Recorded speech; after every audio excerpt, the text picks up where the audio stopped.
喂，大家好，歡迎大家嚟到哥齊人馬。咁啊，啱啱又跑馬地跑咗9場夜馬，咁啊嚟緊由沙田情人節跑馬喎，星期六啊。咁啊，祝大家情人節快樂！冇錯，有情人終成眷屬。如果冇咩搞嘅，咁當然入場睇馬都開心啦。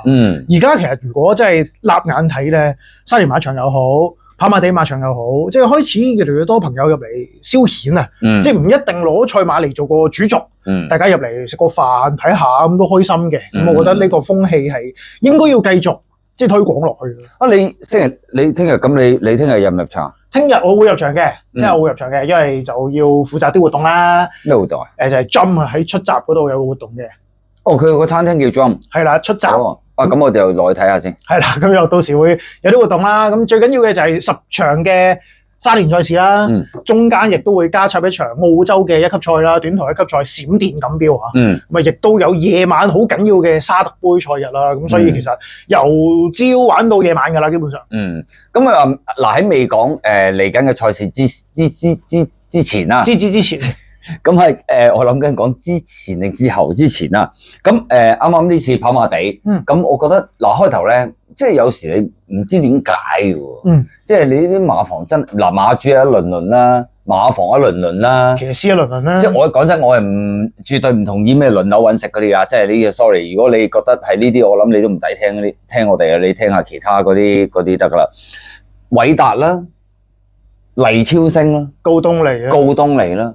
我諗住星期三晚啊，偉達手馬都唔錯啊，金鑽精靈有紅愛社人天火同德天火同人，即係天火同人你冇得計啊，12檔反而佢仲隊咗入嚟，佢就反而叫做已經係成績好啲嗰隻啦。係啊，即係我諗住個陣都唔錯啊，點知見完第一場就已經瀨嘢啦，所以都冇辦法。即係我哋嗰日如果有睇上集嘅哥齊人馬嘅朋友咧，其實應該會記得嘅。我哋就話哇。偉達即係成手馬咁樣啦。如果金鑽精靈贏唔贏一件事，你起碼俾我哋見到有競爭力嘅，有機會嘅。咁後面場次你可能會信心大啲啊，係啊。咁結果就頭場就真係唔好彩啦。冇啊，我見佢隻金鑽精靈頭場潘頓一轉彎，咦？好似都唔係咁樣嘅，咁佢都已經順住走就算數啦。我一見轉彎咁嘅勢都係瀨嘢多啦，已經都真係唔係好開胃嘅見到。咁結果後面亦都真係如我哋所預啦，前面唔得，後面都唔係真係得去邊嘅。所以你冇計啊！嗱，咩長勝力區、長勝將軍嚟轉走，新幹線取消登記，咁啊即係總言之，我 check 翻對上一次贏馬偉達係1月1號啊，元旦日起馬。一隻係同喜，咁我都講咗好多大粒㗎呢隻馬主呢個團體同喜，另一隻就偉金主，咁啊練馬師賽馬團體嘅，咁啊1月1日到依家個半月咯就係。係啊，咁你要計埋出馬嘅比率，咁你計埋嗰啲實力，咁佢真係唔差，偉金主又塞埋啱啱呢次又，即係好似整體嚟嘅個運勢咧，就似乎爭啲。係啦。咁叫做高東尼叫做打破咗個滿局先啦，因為東萊恩想贏嗰馬啦。美麗第一都破嘅，美麗第一叫做破咗㗎啦，咁啊，但係都係整體都係靜啊。係啊，叫做東萊恩想贏翻場咁樣，順嘅咧。周俊樂佢真係好順喎。咁你咪周俊樂跑咗隻東萊恩上咯。係啊，即係可能少少都叫做大家，好啦，即係我呢排順咁跑你個馬房，就算冇咁順咧，可能都叫幫到手，但係都幾犀利嘅。其實出戰馬就話多唔多話少唔少啦，5隻啦，唔係場場都有坐騎嘅，但係咧贏咗3場啦，一隻第3冷門正哥哥啦，頭場嘅焦點都係跑入第4嘅，其實真係幾犀利，即係全晚5隻馬入晒頭4名。喂，咁你講真啦。當然啦，呢一輪就周俊樂就好似即係好犀利咁樣，係冇辦法嘅。你可能攞錯位或者咩成都可以打開俾到你，都有可能嘅。都話買錯飛，你買馬都知啦，買錯飛都有機會中嘅。你即係個勢頭好，但係整體嚟計咧，周俊樂也好，潘明輝、梁家俊、何澤耀，咁你其實我覺得大底上面華將係都唔差喎，真係。今季嚟講咧，我覺得真係。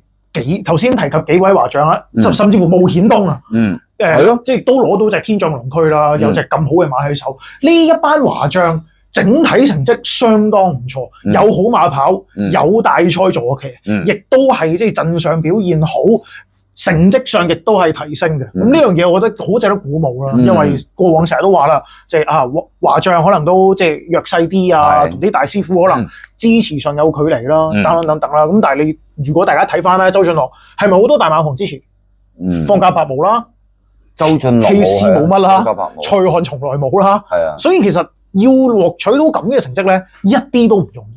潘明輝一樣都係冇乜呢啲大馬房支持，但係都一樣交到咁好成績。咁洪澤耀亦都有即係小李天堂啦，佢又一向都係叫做華將一哥啦。咁梁家俊亦都有全哥羅富全嘅鼎力支持啦，有埋呢一隻嘅數字天文咯。所以真係我覺得今季佢哋咁多位嘅成績咧，令人幾鼓舞。嗱，當然啦，我就唔記得咗梁家俊、潘明輝咁樣，佢哋對比起呢一個 moment 裏邊上季嘅成績，呢個時候係點樣嘅？但係我就知道梁家俊有隻數字天文啊，何澤堯有隻小鳥天堂，潘明輝整體咁嘅表現啊，或者個坐騎個質量，就算唔係咁好質嘅，佢都跑晒佢同你即係跑晒3、4名。你有時好多時咧，潘明輝嗰啲分30、40倍嗰啲咧，就係佢隊入嚟跑第3、跑第4嘅。都由佢翻嚟香港之後，其實枕住都有呢啲場面見到嘅。所以大家就都我支持華將，當然啦，即係佢哋亦都係好好嘅人啦。即係跑馬叻唔叻，我諗大家可能好主觀。但係我真心覺得佢哋係值得有佢咁嘅成績。你淨係一隻郭千金啦，你睇下楊明倫幾有心機試習去教，嘣一聲已經潘頓跑嘅，即係。當然，楊明倫跑可能唔得都未定啊！呢個我唔知道啦。咁但係就即係有時就係冇計，即係呢馬其實佢係試習有份去做，佢試㗎根本啲全部都。咁啊，黎超星冇啊，潘頓都當黎超星細佬咁滯㗎啦，關係好好嘅佢兩位就。開頭仲好添啦，跟住輸多幾件，你跟住都已經唔係咁多馬跑啦。係。跟住就開始依家先至有翻啲黎超星都唔係好成績㗎，講真。咁今次就叫做又係同潘頓啦，有隻捕捉高手啦，一跑近。就換人啦，睇下呢隻會唔會都爭取到下啦。你依家係黎超星，其實黎超星整體都麻麻啦，贏咗11場馬，都好麻麻嘅其實。1月18號贏上一次，咁就當你冇人哋咁長時間啦，偉達嗰啲耐啲，冇偉達嗰啲耐啲先贏。郭千金、冷蛙兩隻起碼，再上一次咧，頭先講1月18，跟住12月14，一個月前喎，再得一隻冷蛙贏，再對上一次。12月14頭先講話贏一隻冷蛙，10月12號喎，贏隻係咩啊？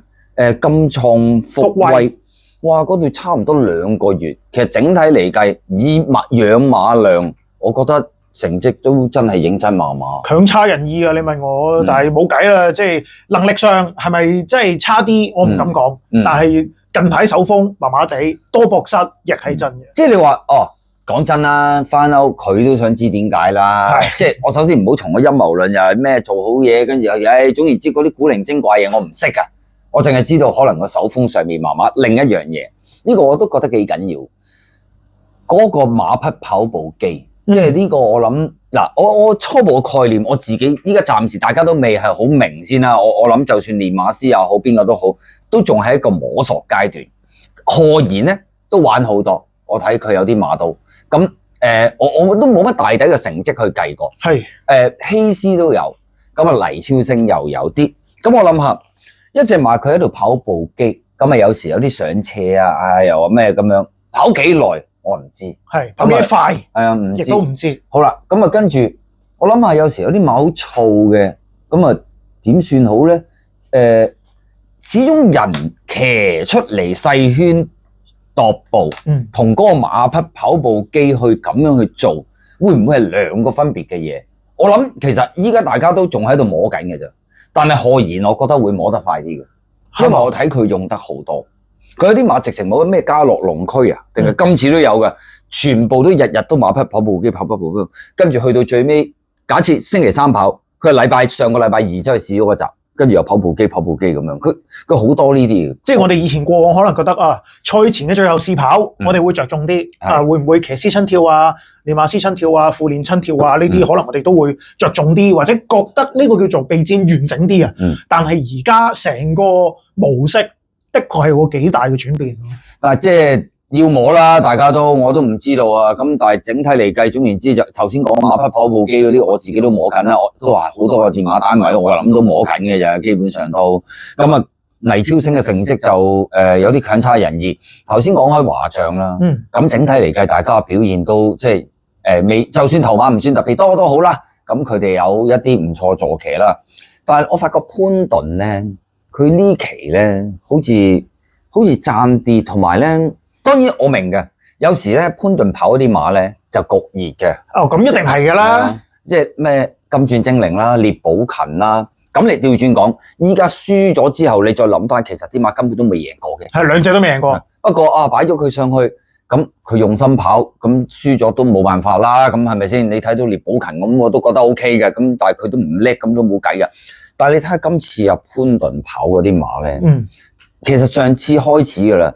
第一，佢合作嗰啲咧，全部都唔係好得嘅烈馬房嚟嘅。即係近排唔順嗰啲。係啊，唔順嗰啲喎。偉達、高東尼、黎超星，即係又咁啱嘅喎。係好多隻啊！你睇下咩國烈焰高、偉達就加州耀星、高東尼，跟住步做高手黎超星、加州星馳、高東尼，咁啊好啲嘅叫標誌星何文嘉良近排唔錯嘅。咁實力加賀賢啦，郭千金又黎超星，哇！真係咁啱啱贏開，好彩郭千金都叫做新星馬咯。啊，有即係咁啱都咁巧嘅又係。因為跑禮拜三之前咧有手足統計過，潘頓、布文兩個對上25匹坐騎，分別25匹啦，即係加埋50匹啦。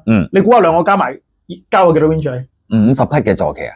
潘頓加布文對上各25匹坐騎，合計有幾多 win？有冇15啊？係1 win 啊！吓？冇咩？講多次。潘頓同布文對上25匹坐騎，兩個人加埋，得1 win。哦，即是潘頓、布文每人騎25隻馬，咁呢25隻夾埋50隻裏邊，只係贏過一隻，嗰隻係邊隻？我唔記得係邊隻。白鹿金剛，但係得1 win。止咩？25、50隻馬嗱，呢個就手足嘅數據啦，我諗就唔會點錯噶啦。我有機會再同大家分享下啦。哦，咁離奇，好得人驚嘅其實。啊，唔係喎，你諗下係又可能喎。潘頓嗰日日馬又爭啲，跑馬地嘅馬，咁佢跑馬地好似場場都有馬咁滯咯，都好似話如果加埋咁，佢都真係唔少馬噶喎。係喎。嗱，潘頓上1 win 就美麗第一啦。哦，布文上1 win 就手機標爆啦。兩隻都係2月頭嘅事啦，已經。咁你諗下佢哋一個賽馬跑幾多馬？咁啊數下好似就好似。我係咪咁諗啊？潘頓跑25隻得1 win，布文跑25隻得1 win，係咪咁嘅意思？布文好似係冇添，好似即係手機標爆打後嗰25 win。哇，咁佢真係瀨晒嘢。嗱，我唔敢肯定呢個數據一定啱啊，但係應該都唔會爭太遠噶啦。但係真係贏好少馬。哇，咁都真係幾大件事啊！不過咁，我每次跑馬賽日前咧，我都會有啲各場嘅分析，會擺咗上去 Patreon 嘅收費頻道嘅。咁我擺咗條 link 喺度嘅，咁你中意嘅話可以跟進一下。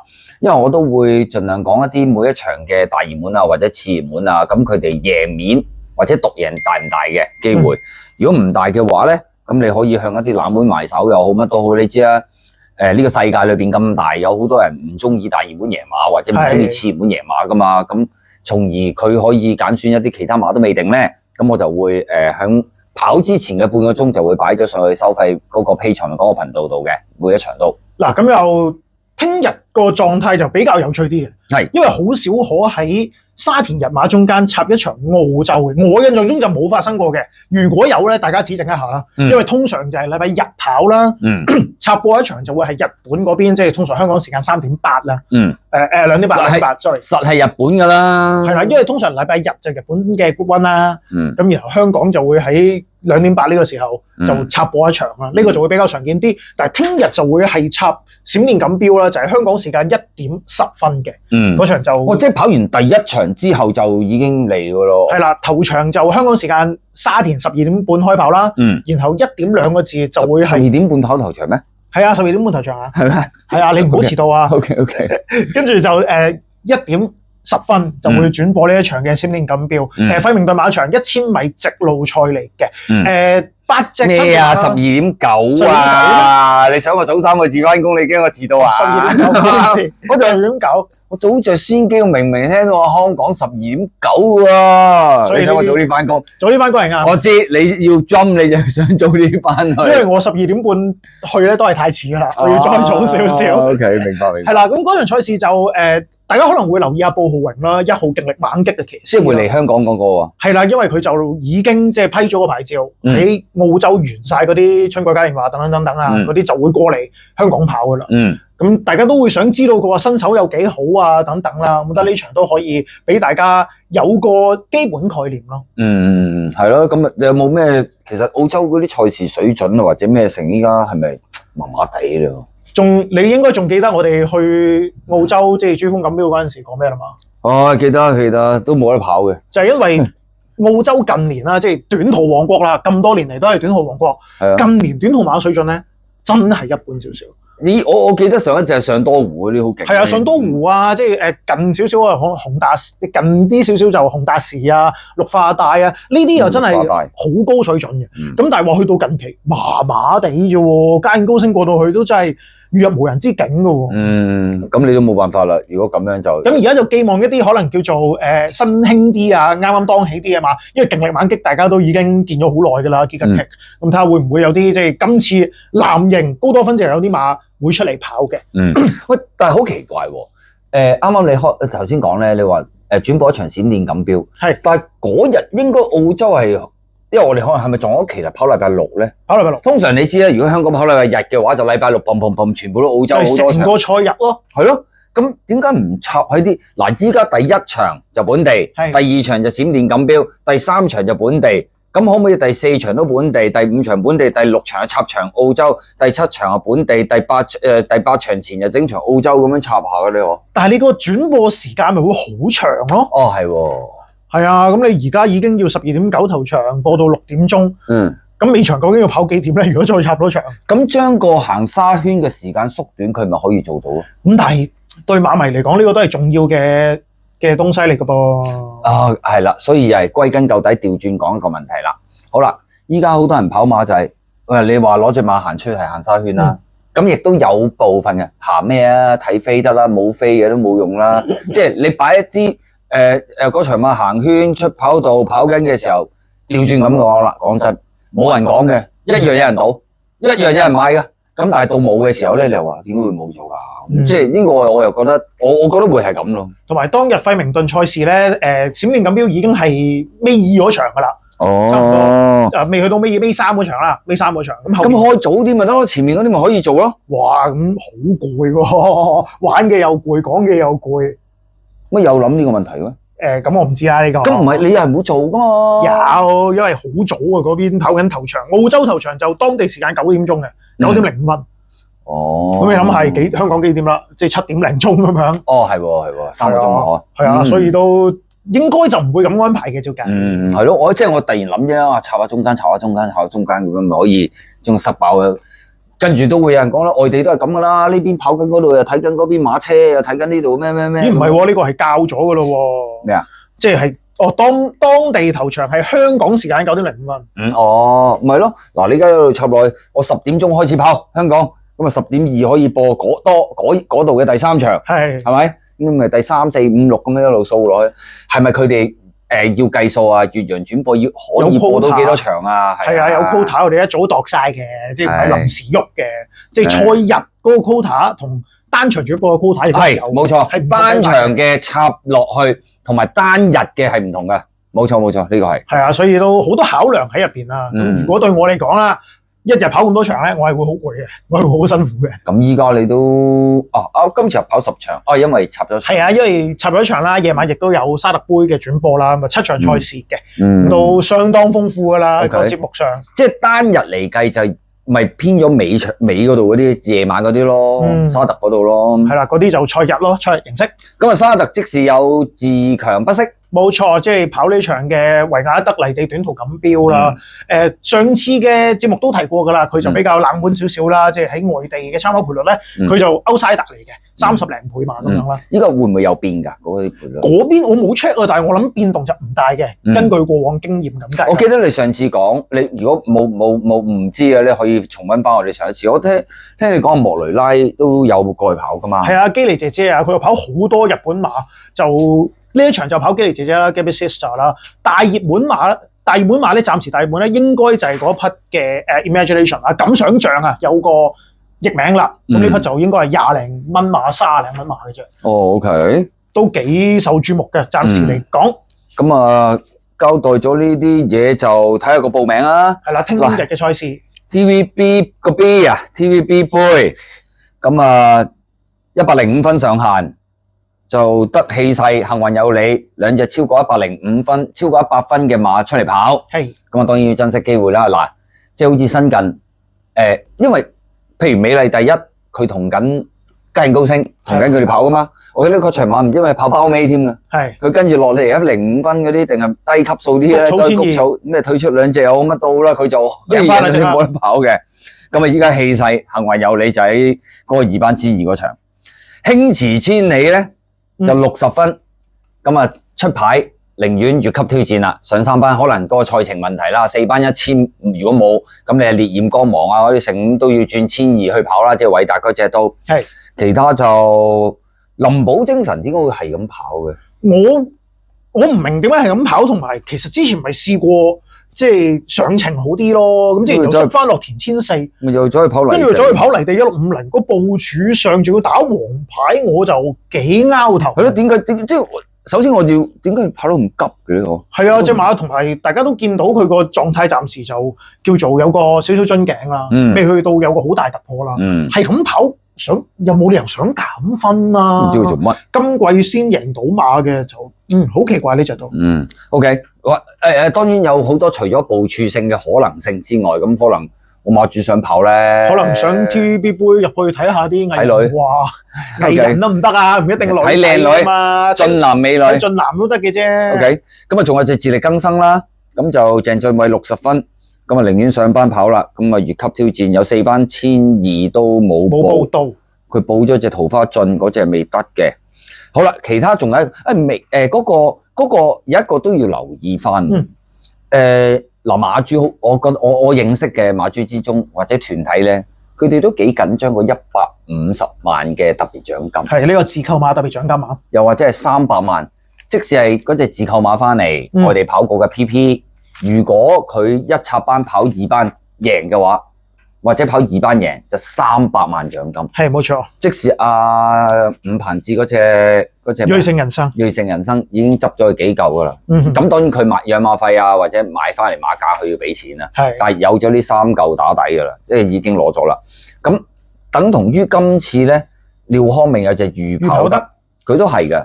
佢3班1200其實冇馬報名噶。咁佢就報2班1200，一嚟就報2班。如果佢贏嘅話，先有300萬嘅獎金。係，咁你其他嗰啲咧，好多你喺馬會網頁馬匹資料嗰度咩自購馬乜鬼嘢嗰度，係啊，有一個特別嘅即係一個頁面，一個欄目噶啦，係啊，佢會開咗俾你咁樣，咁你可以睇到邊啲馬有機會攞到150萬嘅獎金啦。咁我識嘅就好多都好緊張噶啦。咁你依家分尾嗰啲，即使我記得嗰隻叫哥倫布啊，哥倫布冇錯，方家豹嗰隻。即係好多人都會有啲人會減分啦、落班啦、落班。你要知道嗰隻馬係 PP 翻嚟，如果落咗第4班跑咧，就冇咗呢150萬獎金嘅。所以寧願，尤其是如果你睺啲低分嘅3班分尾嗰啲，係啊63啊、62啊、64嗰一紮馬咧，因為嗰啲馬講真，除非你真係能力。如果次次都輸幾廿個馬位嘅雙位名次翻嚟咁我冇理由叫你睺㗎。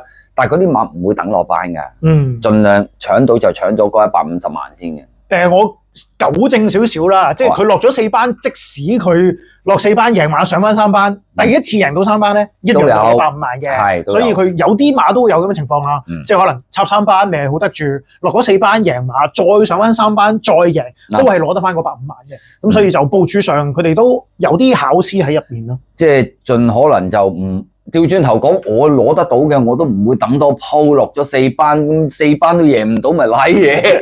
即係我就有呢個就想同大家分享下啦，就係即係總言之，你分尾61至到65嗰啲啦，跑3班嗰啲有機會攞到呢啲獎金嘅話咧，大抵上唔係咁差劣嗰啲都唔想落班嘅。照計係啦，因為嗰個獎金我覺得都係吸引嘅，吸引啊，的確係吸引嘅，所以呢個要留意啦。咁啊，要趁呢個時候科覆個留言先，因為上集有朋友留言就問我嘅，佢就話覺得啊周小姐嗰匹天下寵兒啊，因為轉咗倉去廖康明馬房啦，咁佢又諗緊會唔會話不如轉跑田草千四啦，因為父係 Superstar 澤星勇企咧，就係喺田草千四好多子嗣咧都跑得好嘅。我覺得個重點係個分。就我覺得係個分，唔係好關個路程事。因為如果你照計，大家咁樣理解啦，谷千兒成日拆組4班咁計啦，4班谷千兒成日拆組，對手個水準咧偏弱嘅，反而4班千四咁計會有啲新勝馬啊或者側身馬，級數上可能會再好啲。我認為佢田草係 handle 到嘅，但係佢衝刺力都係短少少嘅馬啦，即係可能要引得啱到力啊，用啱嗰度先至會好啲。我覺得現時個分咧係個比較大考驗多少少。我覺得隻馬可以轉去泥地試下嘅，都係嘛？個出腳因為比較高啲啊嘛。我覺得係啦，不過都嗱，即係老實講係唔叻㗎啦。4班你調轉再諗下，潘頓係贏過一場，又話點樣打幾多邊，20幾邊㗎嘛，即係點都好啦。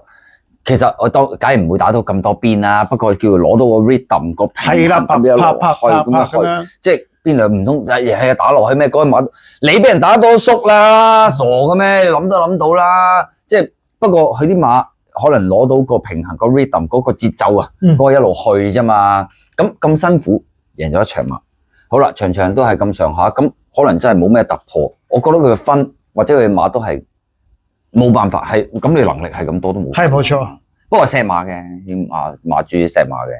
但係你話轉咗馬房，我覺得。有條鋤頭腳，試下轉泥地。咁當然有啲馬可能轉咗新環境嘅開心咧，或者佢個 mood 唔係話喺威嗰度唔開心，可能喺第二度更開心都未定咧。即係呢個我唔知噶嘛。咁希望可以交到好成績咯。尤其是廖康明馬房今年泥地嘅成績好好啦。當然你要睇下佢啲馬。有咩馬？係啦，咁你成日塞車咁多4班咁多隻大番薯喺度，咁你點報啫？即係會咁噶嘛？冇錯冇錯，要轉馬房都要睇嗰個馬房咩環境啊。所以我就暫時睇唔係好覺得關個路程事啦，可能真係個分要再減一減咯。當然啦，我覺得佢跑泥地有機會一試嘅啫，叫做咁，但係唔知噶嘛，都要試咯。鬧滿拖無妨嗰種咯，到時即係你乜嘢都冇嘅時候。咁你都乜嘢辦法都要諗下試下噶啦，偉達搞唔掂乜嘢都要，不如將個開篷眼罩轉咗個全眼罩，全眼罩唔得，不如試下個面箍，即係你唔得就要試噶啦，係冇錯，得仲試乜？仲轉乜春啦？係咪先？好啦，咁就聽日嘅賽事啦，頭先都講咗啦，有10場沙田啦，1場中間嘅澳洲轉播啦，夜晚7場嘅沙律杯賽日啦。咁多寶方面啦，沙田賽事啊，咁啊綠寶獎繼禮拜3綠寶獎有多寶之後咧，今次綠寶獎亦都有100萬多寶注入啦。咁第10場四龍彩4連環尾場亦都有100萬多寶嘅。咁第一口馬 T 就第1、第2場啊，因為今次10場啊嘛。第一口馬 T 第1、第2場亦都有30萬多寶，咁大家都可以諗啦。雖然我覺得第1、2場幾複雜。哇！你講開尾場有嗰個4重彩及4連環啊，冇錯，有呢個多寶尾場啦。上次尾場細水長流嗰場，我上次都講咗啦，嗰場馬係我都話記憶之中都好多隻馬平排一齊衝刺嘅。冇錯。好啦，嚟到呢一次嘅情人節尾場，係呢場馬都幾難搞，我睇全部4歲馬先至可以報名跑。第一出賽經驗咧係錢嘅大多數，好錢。第二，咁你好多即係講戰意個好多朋友話爭打俾入場券，個個都想噶啦，報咗名，報得名邊個唔想跑？即使話我入馬場，我次次都想贏㗎啦。係啊，日日打開個馬會戶口都係想有錢多咗㗎嘛，啱唔啱先？咁所以尾場我覺得好難，真係好難。係啊，呢啲條件賽咧，真係要少。喂，會唔會有呢啲？嗱，大家都知道咩香港經典一哩又咩又話跑嗰場數字天文跑嗰場級制賽，會唔會有呢啲跑線咁樣可以走上去跑打比咧？呢啲馬會網頁有話邊隻馬報打比喎？係啊，就係睇翻個排位表就會見到隔離有個打比 logo 啦。咁所以呢組其實得一隻、兩隻、三隻、四隻冇報嘅啫。嗯，即係有14隻有10匹馬都係報咗打比第一個階段嘅。同埋呢一場好多隻馬有150萬獎金嘅，贏咗嘅話。係啊，如果有睇開冇得計啦。馬報嗰啲朋友都會見到，全部都有嗰個 logo 喺隔離嘅啦。咁所以就第一階段就打比報名就即係已經過咗啦。第二階段就2月15號嘅星期日啦，即係跑埋呢一場嘅日馬咧，就會有第二階段嘅啦。好似第二階段就截止啦，報名費貴少少嘅，好似我記得好似係啊。係啦，咁啊第三階段係最貴嘅。係啦，咁睇下會唔會即係假設 OK， 原來千帆區贏得嘅。千帆區贏咗，咁佢又好有機會會報第二階段。係啊，因為佢未報㗎嘛。佢係未報名嘅，第一階段咁計。嗱，你講開千帆區啦，咁我睇翻阿蘇偉賢馬房咧。佢嗰隻風起雲湧出黃牌跑4班1650泥地嘅，係咁，但係佢有4班1800草地佢冇報啦，嗰場馬冇馬報名嘅。與此同時喺尾場賽事裏邊，全部馬基本上我諗你都計過數，唔係話太多馬會報到名跑。咁我唔敢肯定啦，即係報名前，係依家得一隻千帆區出黃牌跑嘅，即係喺呢啲賽事咧，你睇到根本上大家都唔會咁樣做㗎。咁但係佢寧願都要隊張黃牌出去，咁啊都要跑起專龍，都係延遲加入報名，隊埋落個後備位嘅啫。因為講緊千帆區初出就係輸緊俾晒冷㗎嘛，而晒冷係經典一哩賽，係跑第2㗎嘛，即係死數計就可能，睇嚟都有啲機會喎，即係呢場都會爭到下分咁啦。同埋我未睇賠率啦，但係呢隻點計都係熱門啦啩。希望有得分下啦。千帆區有得分，你諗太多啊嘛。啊，仲有喎，嗰場馬有馬退出過。你講中國心退出，中國心係退出咗嘅，因為就後備補上個紫荊盛世啦。係啊，呢個唔係好啊，都熱啦，41蚊咋。大家要留意翻啊！千帆區而家，唔好再講啦，要注意我聽日個 Patreon。係呢個係緊要嘅，咁啊條 link 喺下面啦。OK，咁就都略略講咗聽日嘅一啲狀況啦。咁啊，上次你又覺得偉達啲馬唔錯啦，結果就可惜啲啦。係啊，冇辦法。會唔會有聽日都有啲馬況特別睇好啊？其實丁冠豪都唔差。我近排順添啊，直頭。冇古怪，出過3隻馬，有咩唔差？咁你諗下，君達德、開心宇宙個檔差啫，但係可能往前啲，希望嘅形勢狀態唔差嘅，其實係唔差嘅。佢上次捐集啫嘛，捐落去退出，跟住嗰隻怪獸叉燒就有全名啦，嗰啲就冇得計啦。係咁，你其實都係啲弱勢。嗰啲近排麻麻地嗰啲馬房咧，我覺得唔錯喎。黎超星又有啲偉達，我都話你今日一黐咗潘頓一望落，哇！大佬佢哋跑呢啲馬好多隻熱門喎，跟住咧潘頓一輸咧又俾人哋鬧佢又乜又成咁。但係我想大家翻勾翻就係，其實佢哋係咪跑咁多隻馬裏邊真係成為你心目中咁嘅熱門先？係即係你周俊樂係我知道好細好強勢。大佬，你嗰日賭嗰幾隻馬，邊隻贏3隻啊？3隻咩賠率啊？冇一隻係過30蚊嘅。即係你，我講真，我啊真係未必會咯。品德寶寶係依家揸住積谷草1000啊，梗係勁啦，係咪？跑第3贏，跑第3追一運一塞，大隻冇咪冇咯。一檔即係呢啲，我覺得你話唔係唔贏得，你話去到呢啲20幾蚊。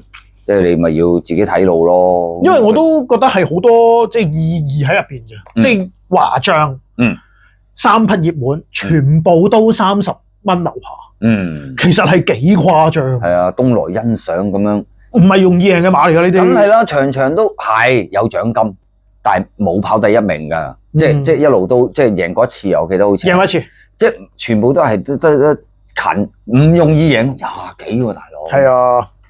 即係你話有信心又好，依家贏咗你，梗係話佢好重飛啊，咩空月信心好大啊，賭到好勁啊乜，咁輸嘅時候咧，你又會覺得佢唔值，但係就算依家贏咗嘅話，我都覺得佢個獨贏唔抵嘅，我會係咁諗咯。咁啊，如果聽日賽事咁計，我覺得整體頭尾係比較難嘅。第1、2場啊，第9場、第10場啊，個形勢就幾混亂下嘅。咁可能又即係就住啦，因為好多馬會報名年初3，即係可能好少少質素高啲嘅馬會跑年初3啦。所以呢一日嘅賽事整體個報名水準咧還可以嘅啫。咁如果真係要揀啲重心咁計，我幾中意第4場4班千八1號大千紅心嘅。OK， 係因為今季其實我已經枕住有跟進啦。咁而隻馬其實跑法幾機動啦，過往又跟前手好位啊，支一段就幾好嘅，亦都係呢個年紀其實4歲仔啫嘛，但係佢個氣量已經養成咗啦。咁可以喺場16米贏到馬，贏緊嗰啲天蓬貓都唔係渣馬嚟噶嘛。咁然後近2場哇13檔，2次都熟，上場咁樣1800咁樣追去中國心喎，勁到黐線喎，未試過咁樣縮到咁後嘅，都追得咁好。如果今次我3檔，我覺得佢好跑。嗱，我印象中啱啱嗰隻大千氣象啊，即係成日氣管有血啊咁嘅，係嗰隻啦。啊，跑到啱晒都唔得嘅，突然之間呢場，哇，好似爭啲贏埋咁。爭啲贏埋㗎，啄到㗎。係啊，即係突然之間跑得翻，咪有權爭啲贏晒啦。跑唔翻，賺到阿媽都唔認得嘅一樣都係可以唔到嘅。咁我淨係覺得咁啦，本身佢係一隻4歲，你而家講緊大千紅心，我記得就係4歲當 fit 當紮，一路嘅表現可以係穩定中，佢進步排檔好，係一個問題嘅啫。嗰隻馬都幾大隻下，1100、115啊而家，係啊，即係咁上下，即係嗰隻馬都望落去係大嘅，咁要睇下佢到時冇唔冇得掂。點樣砌得喐佢啦？係，因為我覺得有黃志宏嗰5磅幫手咧，唔使咩135咧，係好跑嘅呢一場。預計都係冇乜馬走，頂住咪耀昌盛世啊，呢啲會走。精選特殊近排都唔快嘅，龍船快近排都唔快嘅。小飛俠可能2檔會走前啲咯，但係大千紅心我諗後極都係4、5位嘅啫，出閘正常咁計。照計就私家3欄，即係暫時諗啫。我覺得係擺前貼欄，2碟都難搞，3搭蝕唔起，即係我係咁諗嘅。依家都咁，你話跑動我要變要轉，我唔知道啦。其實你除咗隻大千紅心、黃志宏、方嘉柏，其實仲有一隻滿心星嗰啲馬都好啦。滿心星而家亦都係即係好受注目啦，熱門嚟嘅。咁2匹我都覺得黃志宏聽日呢2隻同師傅嘅馬咧，我會高度留神嘅。大千紅心我會參與獨贏咯。呢組馬咁計，因為成組係當然好多馬即係都有喺呢啲賽績上呢個路程有啲經驗嘅，但係大千紅心就叫做呢組上升空間最高嗰一匹咯。嗱，我啱啱搖下杯咖啡，我就諗起你嗰隻白路金剛喺我後邊嗰種點，有拖冇欠啊！我就醒翻，喂，今日便利店16蚊2杯，我嘅今日 hold 住星期5先買。慳翻我8蚊啊！梗係啦，慳得就慳啦，爭好遠嘅。所以聽日賽事我自己就留意黃志宏啦，方嘉柏啦，即係呢2師徒合作，我會留意多啲。喂，講開師徒要睇睇喎。乜嘢？因為袁幸堯已經宣布咗會翻嚟香港啦嘛。係。咁就跟邊個？跟邊個馬房咧？暫時未有定案嘅。係啦，咁所以就大家都喺度好多即係推測啦，即係會唔會係邊個馬房收徒弟咧？嗱，如果你就咁立眼好啦，呢一堆馬房。邊一個馬房你覺得機會大啲咧？即係有興趣啲啊，或者話我係有啲不嬲都冇興趣嘅，有啲係不嬲都唔中意搞呢啲嘢噶嘛。雷健威啊，威哥上一個徒弟係邊個啊？哇！即刻考嚟咩啊？上一位見習生喎，我真係唔記得黃寶嚟啊？唔係黃寶，黃寶係何賢噶嘛？毛顯東啊？唔係毛顯東沈三成。喂，唔係喎，你唔好咁喎。我冇乜記性啊，吳家俊啊。上一位係邊個啊？蔣嘉琪啊！哦，咁我都記得啱嘅，係個女嚟㗎嘛。係啊，女仔係女仔，蔣嘉琪啊。話威哥都會收徒弟啦。咁而家有見習生嘅就方嘉柏啦，有黃志宏啦。咁然後有幾多個啊？都冇啊。黃寶利就喺何賢度啦。咁照計呢2個倉就唔會再有見習生㗎啦。你都要有咁嘅養馬量先至搞得到啊！你馬都冇得俾佢跑嘅，點跟你咧？你都唔敢叫人跟你啊！係咪先？所以呢堆可能姚本輝哥會唔會都諗咧？可能其實我覺得姚本輝都好嘅，但係冇呢啲好少嘅。呂卓賢係咪啊？嗰時唔係嘛？姚本輝唔係啊？咁我記錯。韓哥啊嘛？呂卓賢葉昌航嘅咩？係嘛？我真係唔好記得。吳家俊係咯，我記得。係吳家俊就曾經係韓哥嘅，轉咗去 Tony 嗰度啦。係咪？我都唔記得。係啦，我個人冇咩記性。你記呢啲唔叻啫，記其他嘢 OK 啦。係。咁就我自己覺得就可以睇下可能輝哥咯，睇下會唔會係喂，文家良有女醒神啲喎。哇係喎，佢啲杜婉欣啊、黃寶妮嗰啲係幾好喎。但係嗰啲女全部唔係冇喺香港跑馬嗰啲養傷而家。啊，文生會唔會都考慮下咯？因為近排成績都唔錯啦，亦都成個倉都多擺到錢嘅嘛。我覺得呢個好緊要，因為對季尾，尤其是袁幸堯就季尾翻嚟啦，嗰啲季尾輕飄飄減10磅放到頭嗰啲好殺食。哇！如果整條女跟告東尼馬房啊，哇！咁我又覺得幾吸引喎，咁樣睇又。咁要睇下東尼哥有冇興趣喎。係啊，喂，季尾翻嚟4月跑啊？係啊，4月跑，大家都跑到咁上下冇體力㗎啦，啲馬都除咗你話初出跑得少嗰啲啦，落班減10磅。放擺前面，神童蔡明紹咁樣啊，玩下，越玩手韁繩越靚，即係我如果係咁，我期待啫，我期待喎出去。所以我哋預計比較有機會，可能就文家良啦、告東尼啦、葉本輝啦3個倉口可能會即係同袁幸堯有個司徒後機會。我係想告東尼添啊！你想告東尼？我想見到呢個畫面添。佢啲馬易跑啊！係啊，即係好多時候主動型啊嘛。擺錢啦，你唔好打我隻馬，擺前邊走。咁即係我覺得會容易啲搞。嗱，呢個真係要睇翻我哋上季做嘅鍾易禮訪問啦。因為佢有提過，覺得即係佢阿頭，Tony 哥嗰啲馬房嘅馬係點解會交到好成績啊？佢自己亦都有啲咩諗法啦。我覺得呢個都值得睇翻嘅。咁當然個最後結果都尚待揭盅啦。OK，係啦，我都即係好，我自己就好期待袁幸堯翻嚟嘅。我認為佢會前景相當唔錯嘅。喺外地個經驗都已經相當豐富。我淨係知道4月份起步減10磅係好大優勢。冇錯。喂，你啱啱新近係咪睇咗套電影啊？我睇咗金多寶啊。但係我見到你得1個字。咩啊？正係咪？睇係啊！嗱，我自己嚟緊會可能拍條片講下啦。係啦，即係做咁緊要嚇，咁好特別咩？間唔時我都做呢啲。係咩？間唔時我都講下嘅，因為我間唔時玩包場嘅喎。你會唔會考慮下同阿翁導即係包過幾多次啊？明日戰記、爸爸係咯2次，係咯，睇下同翁導討論下咯，睇下有冇興趣。OK，搞啲活動咁樣咯，即係講少少啦，一定唔劇透嘅，唔使驚。近年賀歲片都總係有個方程式啊。可能近呢10年咁計啦，大堆頭，大卡士，無厘頭，荒誕搞笑，總之就係大家希望入到場叫做嘻哈哈，過嗰90至120分鐘就 OK 嘅。咁我唔係呢個套路嘅。係咩？我以為係添喎，望落去嗰啲，我睇到人團嗰個男嗰個阿正哥，係啊，我見到佢哋，我以為嗰幾個都係啊，做舞台劇嗰個女士，係啊，我記得蝦餃添。咁就成個 trailer 如果有睇嘅朋友咧，都覺得係應該係啲喜劇風格啊，係啊，好搞笑啊，搞笑係有嘅，絕對有大家覺得開心嘅成分啦。但係主要個主題咧係感動。